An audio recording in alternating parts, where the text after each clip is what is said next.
Hi everyone, welcome to your channel I learn. आज हम moments का चैप्टर 6 का पार्ट 1 का वीडियो करने वाले हैं। बिफोर वी स्टार्ट, अगर आपने हमारे चैनल को सब्सक्राइब नहीं किया है तो please subscribe and support us. Also press the bell icon. Weathering the storm in Ersama. So weathering का मतलब है विथस्टैंडिंग, सर्वाइविंग या इन सिंपल टर्म्स झेलना। सो एरसमा में जो आया हुआ तूफान है उसको झेलना, तो उसकी एक स्टोरी है ये। सो वेदरिंग का मतलब है विथस्टैंडिंग या सर्वाइविंग। तो इसका थोड़ा सा कॉन्टेक्स्ट जानते हैं। The cyclone that hit Orissa in October 1999 killed thousands of people and devastated hundreds of villages. For 2 dreadful nights, Prashant, a young man, was marooned on the roof of a house. On the third day, he decided to go to his village. Did he find his family? So एक cyclone, जिसे हम हिंदी में चक्रवात कहते हैं, उसने ओडिशा को hit किया अक्टूबर 1999 में। एक बहुत बड़ी तबाही थी एंड इसने हज़ारों लोगों को मारा एंड डेवेस्टेटेड। सो डेवेस्टेटेड का मतलब है डिस्ट्रॉयड, तबाह कर दिया hundreds of villages. So hundreds of villages को इसने तबाह कर दिया 2 dreadful nights तक। ड्रेडफुल का मतलब भयानक या टेरेबल। तो 2 भयानक रातों तक प्रशांत, एक नौजवान यंग मैन, एक घर के छत पे वो मरूंड हो गया। सो मरून का क्या मतलब है? मरून का मतलब फंस जाना, स्ट्रैंडेड हो जाना, कहीं पे ट्रैप्ड हो जाना अकेले, ऐसी जगह पे जहाँ से आप निकल नहीं पा रहे हो। सो अगर छत पे वो मरूंड हो गया था, इन सिंपल टर्म्स वी से स्ट्रैंडेड। स्पेशली आप इन वर्ड्स का इस्तेमाल आइलैंड पे जब आप फॉर एग्जांपल फंस जाते हो तो आप बोलते हो I am stranded on an island, because आप फिर कहीं नहीं जा सकते हो, आजू बाजू आपके पानी है। एंड सिमिलर सिचुएशन प्रशांत के साथ भी था, आजू बाजू पूरा पानी था और रूफ पे वो स्ट्रैंडेड था या मरून था। On the third day he decided to go to his village. So 2 दिन तक वो फंसा रहा एंड तीसरे दिन उसने डिसाइड किया कि वो अपने विलेज जाएगा। क्या उसे अपनी फैमिली मिलती है? एंड ये हम जानेंगे इस स्टोरी को पढ़ के। On 27 October 1999, 7 years after his mother's death, Prashant had gone to the block headquarters of Ersama, a small town in coastal Orissa, some 18 kilometers from his village, to spend the day with a friend. So 27 अक्टूबर 1999 में 7 साल अपनी माँ के death के बाद, प्रशांत एक character है जिनके बारे में हम पढ़ रहे हैं। अब उनकी माँ जो है 7 साल पहले मर चुकी हैं एंड उसके बाद वो अपने ब्लॉक हेडक्वार्टर्स में अब जा रहा है, एरसमा के ब्लॉक हेडक्वार्टर्स में, जो कि एक स्मॉल टाउन है, एक छोटा सा टाउन है कोस्टल ओडिशा में। तो कोस्टल का मतलब हो गया कि जो बेसिकली कोस्ट के पास है, किसी सी या ओशन के पास है। सो ये एक छोटा सा टाउन है ओडिशा में। एंड ये एरसमा जो है वो 18 किलोमीटर दूर है उसके विलेज से, जहाँ वो एक्चुअली रहता है।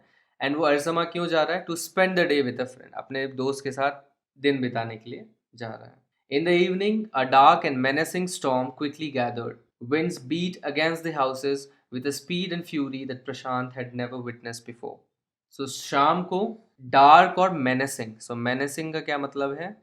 Dangerous and harmful. So dark बहुत ही घना काला, और डेंजरस और हार्मफुल स्टॉर्म एक तूफान क्विकली गैदर्ड हो गया। सो गैदर्ड का यहाँ पे सिंपली मतलब है टुक फॉर्म, मतलब उसने शेप ले लिया, एक तूफान ने शेप ले लिया। Winds beat against the houses with speed and fury that Prashant had never witness before. So witness का मतलब है देखना, तो यहाँ पे हो जाएगा scene. So he has never seen before. So इतनी तेज तेज जो है हवाएं हाउसेस को बीट कर रही थी, थपेड़े मार रही थी, एंड इतनी स्पीड के साथ, इतनी फ्यूरी के साथ। सो फ्यूरी का क्या मतलब है? विद ग्रेट फोर्स, बहुत ज़्यादा फोर्स के साथ, जैसा उसने कभी भी देखा नहीं था पहले। Heavy and incessant rain filled the darkness. Ancient trees were uprooted and crashed to the earth. Heavy and incessant. Incessant का मतलब है continuous, लगातार या unceasing. वो जो स्टॉर्म था बेसिकली, जिसकी वजह से पूरी डार्कनेस हो गई थी उस जगह पे, उसे किस चीज़ ने भर दिया था? Heavy and incessant rain. तो वो बेसिकली बारिश भी लेके आ गई थी अपने साथ। एंड ये बहुत यूजुअल होता है, जब भी साइक्लोन आती है तो उसके साथ साथ बहुत तेज़ बारिश भी स्टार्ट हो जाती है।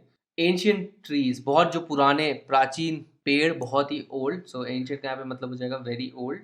बहुत पुराने पेड़ भी अपरूटेड हो गए। सो बहुत पुराने पेड़ आपने देखा होगा बहुत बड़े भी होते हैं, जिनको बेसिकली हवाएं हिला भी नहीं सकती। बट इतना तेज तूफान आ रहा था कि उसे अप्रूट कर दिया। अप्रूट कर दिया यानी उखाड़ दिया, जिस तरह से आप इस पिक्चर में देख रहे हैं। तो जड़ से उखाड़ने को आप अप्रूटिंग कहते हैं। And crashed to the earth, और वो जमीन पर क्रैश हो गए। Screams rent the air as people and houses were swiftly washed away. तो यहाँ पे एक इंटरेस्टिंग यूसेज हुआ है वर्ड का, रेंट। सो यहाँ पे रेंट का मतलब है टोर इनटू पीसेस।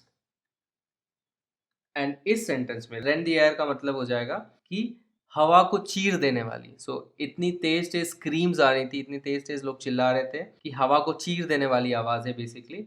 इस तरह से लोग चिल्ला रहे थे, और जो भी घर थे वो स्विफ्टली वॉश अवे हो रहे थे, मतलब पानी के साथ बह जा रहे थे। स्विफ्टली यानी तेजी से, यानी रैपिडली। सो बहुत तेजी से सारे घर जो है बह जा रहे थे। वॉश अवे यानी बह जाना। The angry waters swirled into friend's house neck deep. So angry waters यानी फास्ट मूविंग वाटर्स। यहाँ पे बेसिकली ऐसा बोला जा रहा है कि इतनी तबाही कर रहे थे वो पानी कि उन्हें एंग्री वाटर्स कहा गया। सो इसका सिंपली मतलब पूरी फोर्स में था वो बहाव।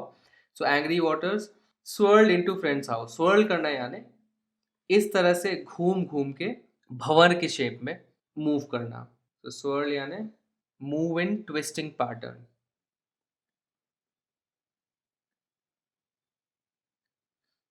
इस तरह से पानी मूव करता हुआ, स्वर्ल करता हुआ उसके फ्रेंड के घर में घुस गया, नेक डीप। गले तक बेसिकली। जहाँ पे वो रह रहा था उसके घर, फ्रेंड के घर पे नेक डीप तक पहुंच गया। The building was of brick and mortar and was strong enough to survive the devastation of the wind's velocity of 350 kilometre per hour. जो बिल्डिंग थी वो ब्रिक एंड mortar की थी, मतलब ईंटे पत्थर की बनी हुई थी। एंड स्ट्रॉन्ग थी, इतनी स्ट्रॉन्ग थी, स्ट्रॉन्ग इनफ थी कि वो सरवाइव कर जाए, बच जाए इस तेज चलती हवाओं से। हवा की वेलोसिटी यहाँ पे दी गई, कितनी स्पीड से वो हवा बह रही थी, that is 350 kilometre per hour. ये बहुत ज़्यादा तेज स्पीड है। एंड इस स्पीड के डेवेस्टेशन से, डेवेस्टेशन यानी उसके डिस्ट्रक्शन से कोई ये सर्वाइव कर पाए, इतनी स्ट्रांग थी। But the cold terror of the family grew with the crashing of trees that had got uprooted and fallen on the house sometime in the middle of the night, damaging its roof and walls. But the cold terror, cold terror का मतलब क्या हो गया? जब भी आप terror का मतलब हो गया कि भय, एंड जब आप कोल्ड वर्ड ऐड करें तो इसका मतलब बहुत ज़्यादा भयानक सिचुएशन है। Causing strong feeling of terror. बहुत ही ज़्यादा भयावह है। पर उनकी जो फैमिली थी उनका जो डर है और बढ़ गया जैसे ही पेड़ जो है क्रैश कर गए उनके घर के रूफ में। वो जो पेड़ था वो अपरूट हो गया, टूट गया, अपने जड़ों से उखड़ गया और उनके घर पे गिर गया। और ये मिडल ऑफ द नाइट हुआ, रात के बीचों बीच हुआ।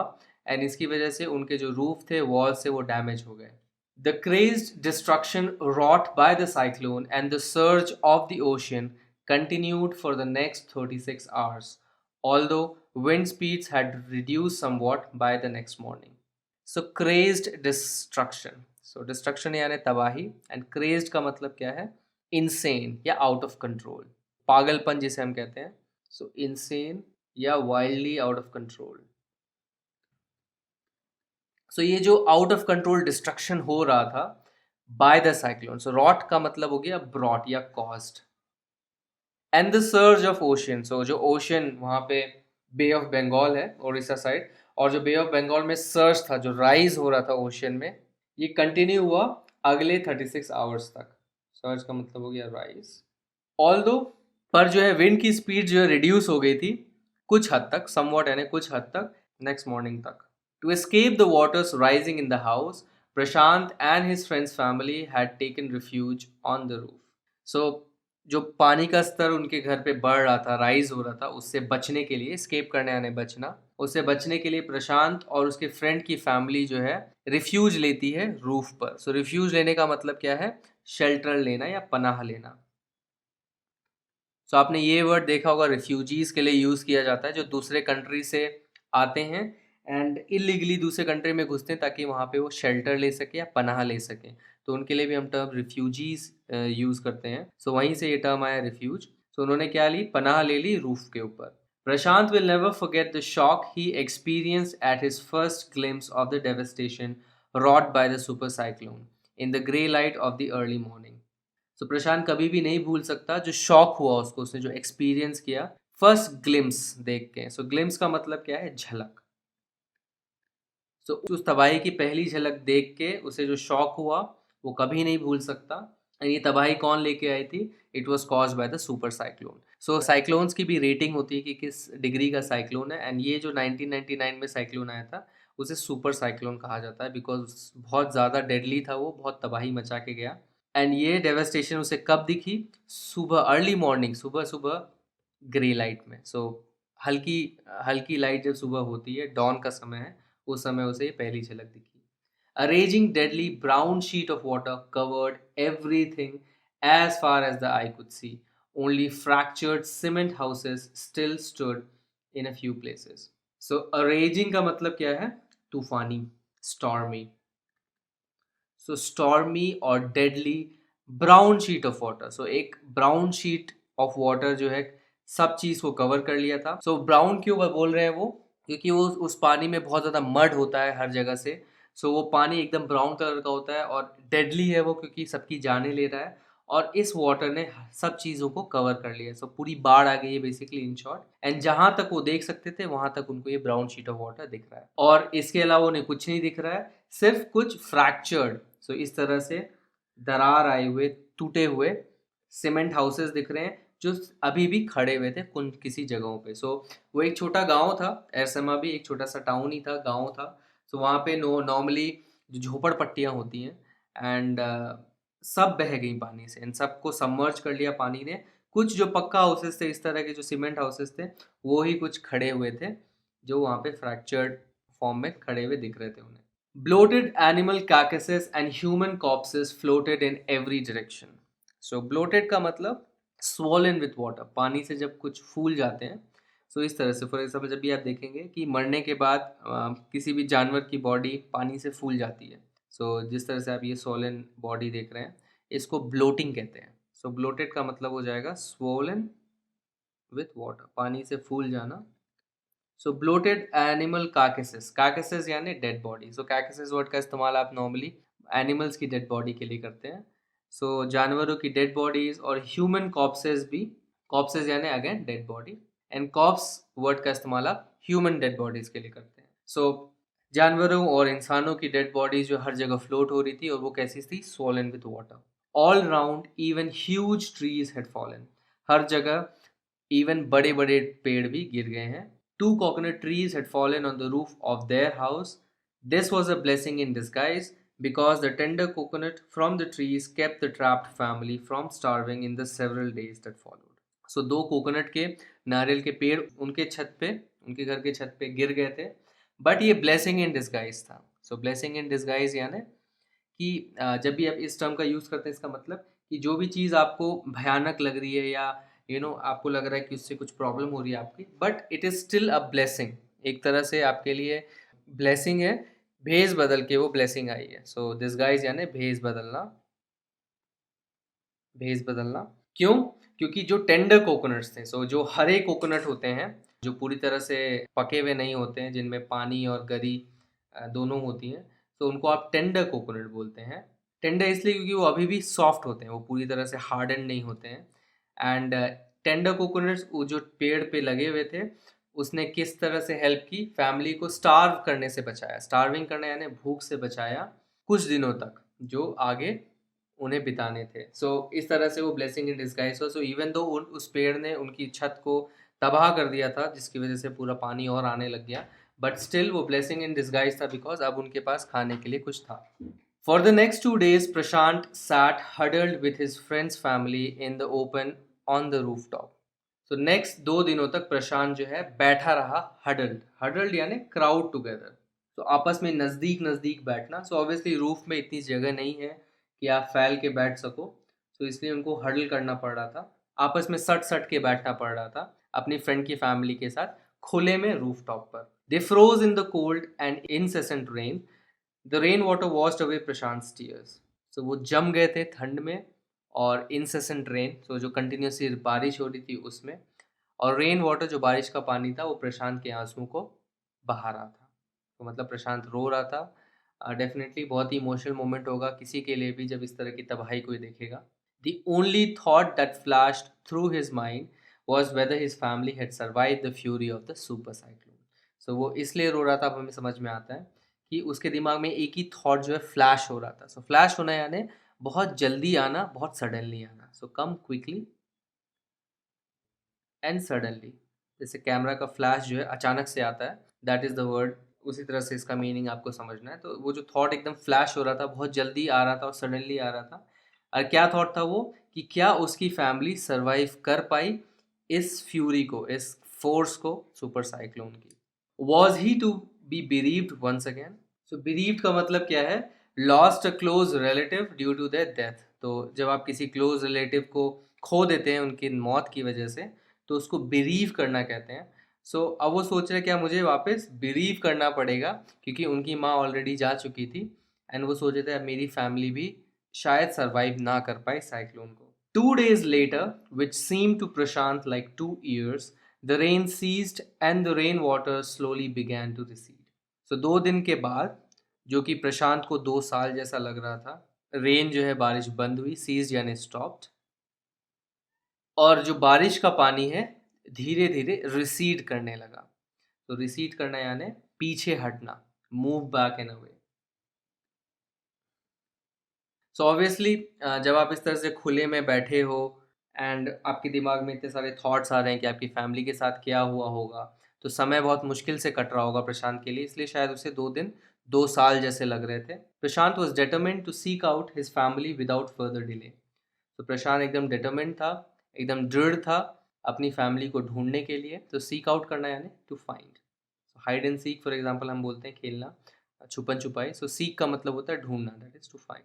To seek out his family without further delay. So अब वो किस चीज़ के लिए एकदम उसने मन बना लिया था कि वो अपने फैमिली को ढूंढेगा विदाउट डिले, और डिले किए, फर्दर डिले यानी और डिले किए. But the situation was still dangerous and his friends family pleaded with Prashant to stay back a little while longer, but Prashant knew he had to go. तो situation अभी भी बहुत dangerous थी, because पूरी बाढ़ आई हुई थी, हर जगह बहुत ज़्यादा पानी भरा हुआ था. एंड ऐसी सिचुएशन सही नहीं है आपके लिए उसमें ट्रैवल करना. और उसकी फैमिली जो है उससे रिक्वेस्ट कर रही थी, प्लीडेड यानी रिक्वेस्टेड, रिक्वेस्ट कर रही थी कि वो रुक जाए, स्टे बैक, वहाँ पे रुक जाए थोड़े समय और. बट प्रशांत को पता था उसे जाना है. तो प्रशांत का वहाँ पे मन नहीं लग रहा था, उसे जान के रहना था उसकी फैमिली के साथ क्या हुआ. एंड ऑब्वियसली उसे ये भी थॉट आ रहा होगा कि अगर वो परेशानी में है तो जितनी जल्दी वो पहुंचेगा उतनी जल्दी वो मदद कर सकता है. तो उससे जाने का मन जो है बना लिया था. Thanks for watching this video.